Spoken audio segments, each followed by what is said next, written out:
Welcome to our guide on how to AFK macro farm in Roblox Fish. Whether you're new to the game or looking to optimize your gameplay, we've got you covered.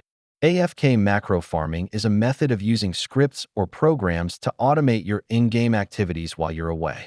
It allows players to farm resources efficiently without active involvement. To get started, you'll need specific tools and software. Popular choices include Auto Hotkey and Tiny Task, which allow you to create macros easily. Next, we'll set up your Roblox Fish game. Make sure your settings are optimized for AFK farming to maximize your efficiency. Creating and customizing macros is key to effective farming. I'll walk you through the steps to create a personalized macro for your gameplay. Safety comes first. Familiarize yourself with the game's rules and avoid suspicious behavior. It helps in keeping your account safe from bans.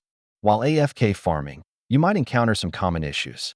Here are troubleshooting tips to keep your farming seamless and efficient. Always keep an eye on your progress. Monitoring your farmed resources is essential to ensure your setup is working correctly.